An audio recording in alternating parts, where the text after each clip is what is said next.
सुधा समाधान।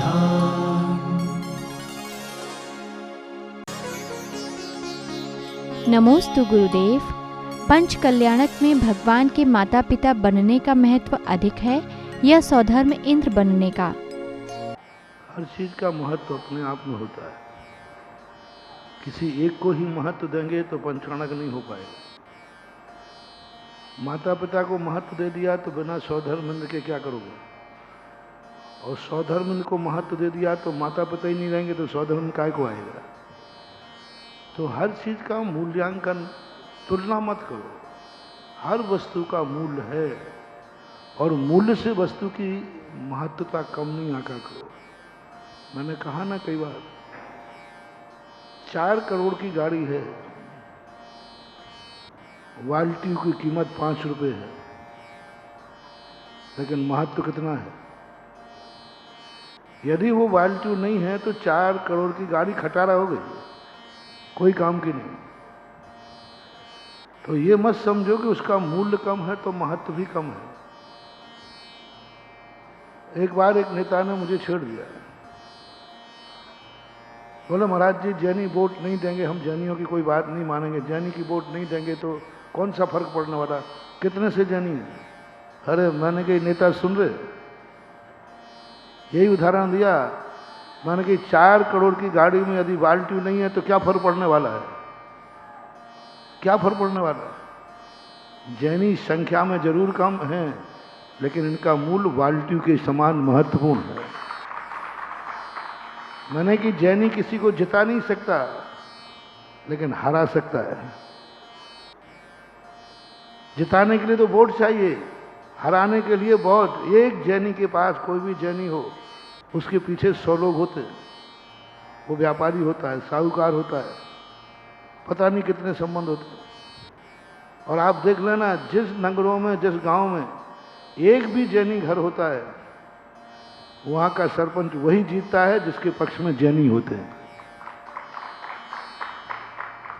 क्योंकि मैं तो गांव गांव घूमता हूं। राजस्थान में 2 जैनी, मैंने क्या फर्क पड़ता है ऐसे? अरे महाराज जी ये 2 पक्ष में हो जाए तो पूरा गांव पक्ष में हो जाए, क्योंकि ये दोनों इस गांव के साहूकार, दोनों इस गांव के, और सारा गांव इनके उपकार मानता है, इनके विरोध में नहीं जाता, क्योंकि ये उनको बीज देता है, उनको दुकान पर ग्राहक में उधारी देता है। तो ये दोनों सेठों ने यदि कह दिया कि आज वोट इसको जाएगी तो जाएगी, इनके वोट की कीमत नहीं है। तो जैनी वो शक्ति है, भली अल्प हैं, जीतेंगे नहीं, लेकिन पीछे पड़ जाएं तो हरा जरूर सकते हैं। नमोस्तु गुरुदेव। पंच कल्याणक में बनने वाले माता पिता और सौधर्म इंद्र के क्या गुण होने चाहिए? अपनी सामान्य एक नैतिक, जो एक श्रावक का स्वरूप होता है, वो होना चाहिए। अलग से शास्त्रों में ऐसा कोई वर्णन नहीं दिया। उस समय के लिए तो दिया है कि 5 दिन कैसी चर्या हो। बाद में यही कहा कि इतने बड़े पद पर, जैसे सपोज कीजिए राष्ट्रपति है, राष्ट्रपति बनने के बाद कानून से वो विधायक का चुनाव लड़ सकता है कि नहीं? कानून से लड़ सकता है, पार्षद का लड़ सकता है। एक राष्ट्रपति पार्षद का चुनाव लड़ सकता है, विधायक का चुनाव लड़ सकता है, लेकिन लड़ता नहीं है। क्योंकि इतनी बड़ी पोस्ट पे जाके पार्षद का चुनाव लड़ना, आज तक कोई लड़ा नहीं, लेकिन कानून से बाधा नहीं। इसी प्रकार पंचकर्मा के पात्र बनने वालों की कोई चर्या नहीं है, लेकिन उनको चर्या अच्छी रखना चाहिए, क्योंकि वो इतने बड़े पद का कार्य करके आए। नमोस्तु गुरुदेव। तीर्थंकर श्री आदिनाथ जी के समवशरण में ब्राह्मी सुंदरी को प्रमुख आरिका क्यों बनाया गया था और भरत चक्रवर्ती को प्रथम श्रोता क्यों कहा जाता है? बनाए नहीं जाते, समोषण में कोई भी चीज बनाई नहीं जाती। वहाँ योग्यता का मूल्यांकन होता है, और वो योग्यता प्रकट होते ही अपने आप वहाँ, क्योंकि वहाँ कोई बनाता नहीं, वहाँ 2 नंबर नहीं चलता, वहाँ लेन देन नहीं चलता, अपना पराया नहीं चलता। वहाँ उस प्रकार की योग्यता कह करके अवध ज्ञानी, केवल ज्ञानी सब बैठे रहते हैं। वो जिसमें जिस प्रकार की योग्यता होती है, उस योग्यता के अनुसार उनको वहाँ पद दे दिया जाता है। दिया नहीं जाता, वो पद पर अधिष्ठित अपने आप हो जाते और लोग कोई वहाँ आके सिंहासन नहीं रख देते, कुछ नहीं, वो उस नाम से लोग उनको पहचानने लग जाते हैं। बाकी व्यवस्था वही है। गणधर परमेष्ठी आदि भी सब मुनियों की सभा में बैठते हैं, सामान्य केवली मुनियों की सभा में बैठते हैं, सब बैठते हैं, लेकिन बस उनकी पहचान बन जाती है कि ये 14-10 पूर्वों के ज्ञाता हैं, ये 10 पूर्वों के ज्ञाता हैं, ये शिक्षक है, ये उपाध्याय हैं, वो एकमात्र हो जाता है और कोई अलग से कोई व्यवस्था नहीं। नमोस्तु गुरुदेव। जो व्यक्ति आई फ्लू के रोग से पीड़ित है, क्या उसे अभिषेक करना चाहिए? बिल्कुल ही रोकना चाहिए। जो व्यक्ति आई फ्लू के समय, संक्रमित बीमारी के समय अभिषेक कर रहा है, वो अभिषेक नहीं कर रहा है, नेत्रहीन बनने का कर्म बंद कर रहा है। टोकने वाले को बिल्कुल भी हाथ पकड़ के भी बाहर निकालना हो तो निकाल देना चाहिए। आगम में स्पष्ट है कि यदि संक्रमित बीमारी है तो वो ना तो महाराज को आहार देवे, ना ही भगवान का अभिषेक पूजन करे। स्पष्ट संक्रमित बीमारी का नाम लेके कहा है। वो तो बहुत बड़ा दोष कर रहा है, यानी आंखें नेत्र आई और संक्रमित बीमारी है और अभिषेक कर रहा है, तो नियम से उसको नेत्रहीन, अभी तो आंख आई है, फिर अभी आंख आई है, फिर आंख जाएगी, चली जाएगी। कभी भी नहीं करना चाहिए। कोई भी छुआछूत की बीमारी है, अभी मैंने 2-3 दिन पहले कोरोना के ऊपर बोला था। कोरोना के समय मंदिर जाना, महाराज के पैर छूना मुनि हत्या के दोष के बराबर है, तो कभी नहीं करना महानुभाव। संक्रमित बीमारी हो, खुजली की बीमारी हो, जो दूसरों को संक्रमित हो जाती है, उनमें सार्वजनिक कार्यों पर नहीं करना चाहिए। सार्वजनिक कपड़े भी मंदिर के नहीं पहनना चाहिए। फर्श पे भी जहाँ पब्लिक बैठती वहाँ नहीं बैठना चाहिए। तुम्हारे पाप कर्म का उदय आया है और तुम्हारे कारण से दूसरे का यदि आ गया तो ये पाप कर्म तुम्हारा और बढ़ेगा। हमारे यहाँ एक बहुत अच्छी बात पूज्यवर उमा स्वामी ने कहा, परिदेव नान्यान। ऐसा दुख जो तुम्हारे दुख को सामने वाला दुखी हो जाए तो असाता वेदनी कर्म के बंध का कारण है। तुम्हारे कारण से वो दुखी होगा। तुम्हें बीमारी आई थी, छुआछूत में उसको लगी, तो तुम्हारी बीमारी और बढ़ जाएगी। टोकना चाहिए और ऐसे लोगों को स्वतः ही रुक जाना चाहिए।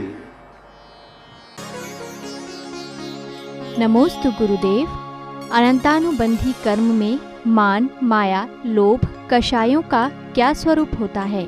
उस दिन इसी पर प्रवचन दिए थे कि क्रोध ही नहीं, लोभ के ऊपर कहा था कि जो लोभ कषाय है ये भी कषाय है।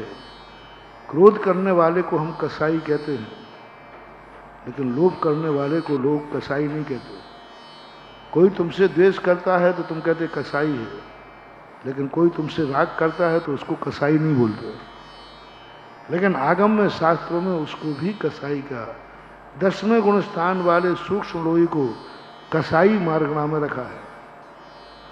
तो ये जो स्थितियां हैं ये ठीक नहीं है, उसका होना चाहिए। सही तो यही है। नमोस्तु गुरुदेव। जिन वाणी पूजन में आह्वानम प्रतिष्ठा सन्निहितो करते हैं, तो क्या यह उचित है? नंद भगवान के मुख से उद्घाटित करना एक उपचार है, क्योंकि सारा संसार मुख से बोलता है, इसलिए मुखोद्भव कह देते हैं। बाकी भगवान की वाणी सर्वांगीण कीर्ति है। मूल प्रभायमान तो परंपरा यही है। कुछ आचार्यों ने प्रकीर्ण रूप से मुख से निश्चित बताई है, लेकिन मूल जो परंपरा में प्रभायमान है वो सर्वांगीण होती है। लेकिन लोग व्यवहार के कारण उसे मुख श्रीशंकर के मुख से खड़ी ऐसा कुछ दे, तो मुखोद उद्घाटन सरस्वती देवी। सरस्वती शब्द जो है यह श्रुत का नाम था। सरस्वती नाम की कोई देवी नहीं थी, सरस्वती नाम की कोई स्त्री नहीं थी। सरस्वती जिनवाणी का एक दूसरा नाम है, लेकिन वो एक स्त्रीवाचक नाम होने से, जैसे आप लोग बोलते ना मुक्ति रूपी बधू, अब मुक्ति रूपी वधू कहाँ से हो गई? स्त्री। ऐसे ऐसे भजन बना दिए जिनको मुक्ति रूपी वधू वरमाला लेके खड़ी है, निहार रही है। अरे कहा जाओ, मुनियों के लिए कहते ना, वो भगवान मोहन महाराज के लिए ध्यान बैठे, मुक्ति रूपी रमणी को वो निहार रही है, वरमाला लेके खड़ी है, मुक्ति रूपी वरण का वरण करेंगे, ऐसा आप पूजा में आप लोगों ने लिख डाला है। तो ये व्यवहारिक कथनों में उपमाएं दी जाती हैं। क्या मुक्ति कोई स्त्री है? क्या वहाँ कोई वरमाला है? क्या वहाँ कोई वरण है? इस पे कई बार विवाद हो गए। शिव रमणी का वरण करेंगे तो विवाद हो गया, अरे भाई हमें यहाँ है ही नहीं, भगवान की कोई रमणी नहीं होती और ना भगवान उसमें रमण करते, लेकिन लोग गलत कर अर्थ ले लेते।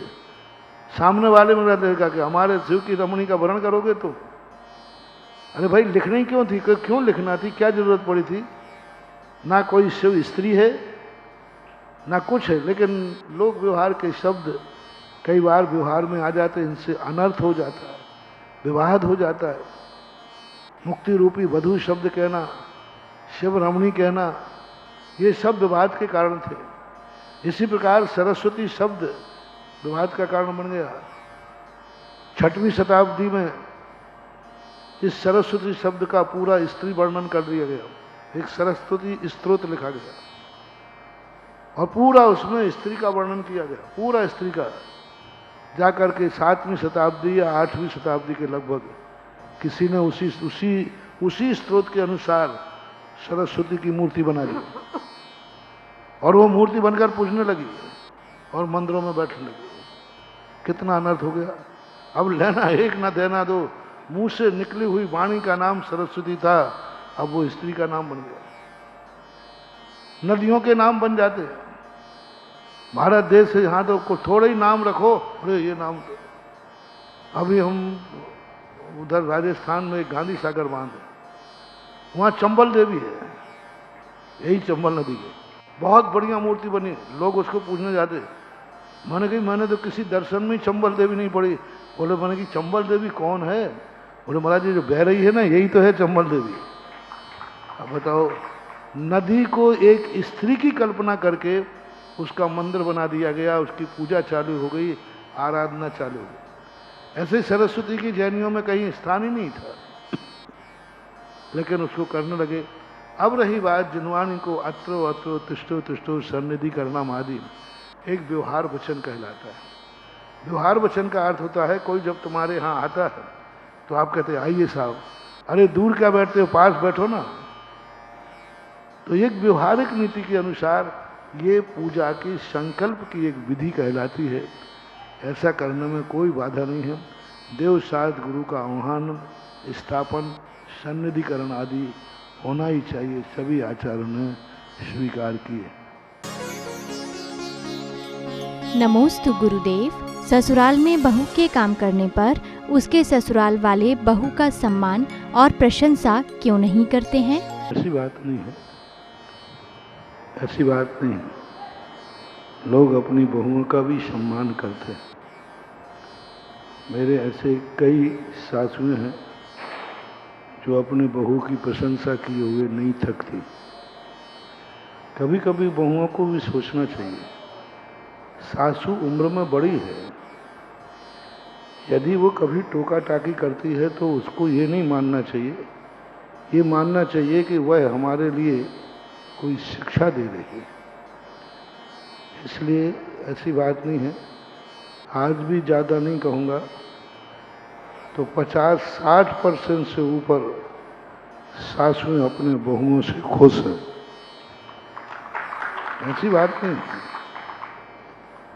एक तरफ ही जाके शिकायत करना ये ठीक नहीं।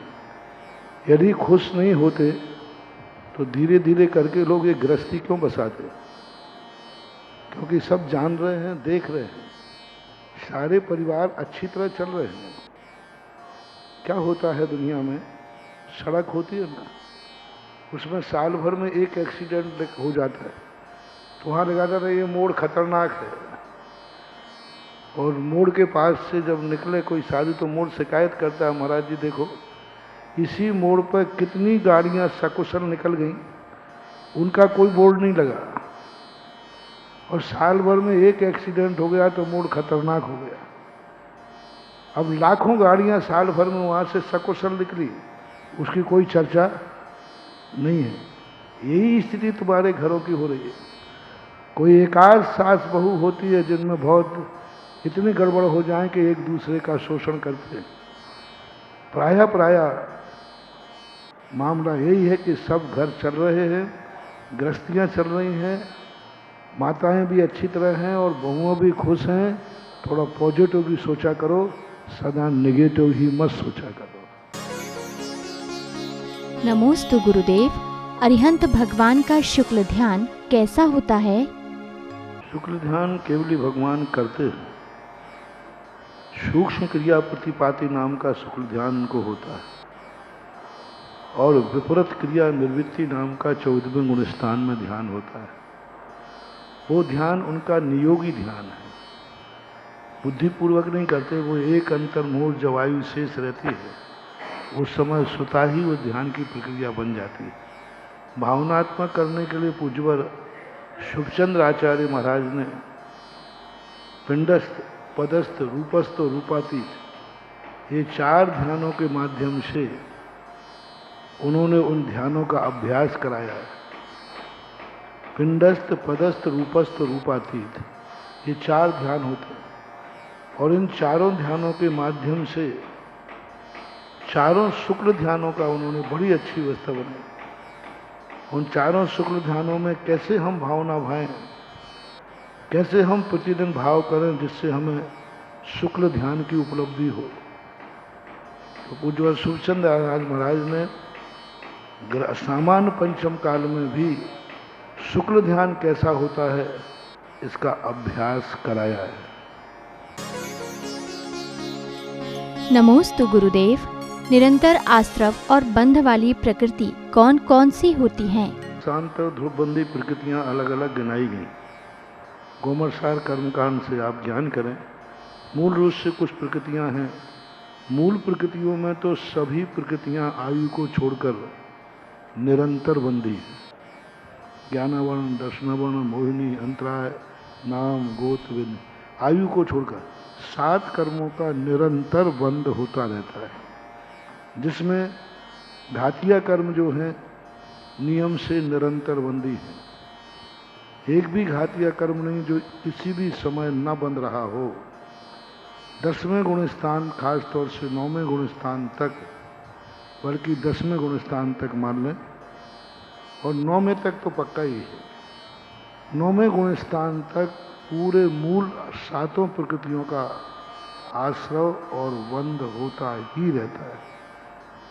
नाम का अघातिया कर्मों में कुछ प्रकृतियां जैसे गति है, निरंतर बंदी है, कोई ना कोई गति बनती रहती है। ऐसी कुछ प्रकृतियां हैं जिनकी संख्या भी दी है, उसको वहां से ध्यान देना चाहिए। सुधा समाधान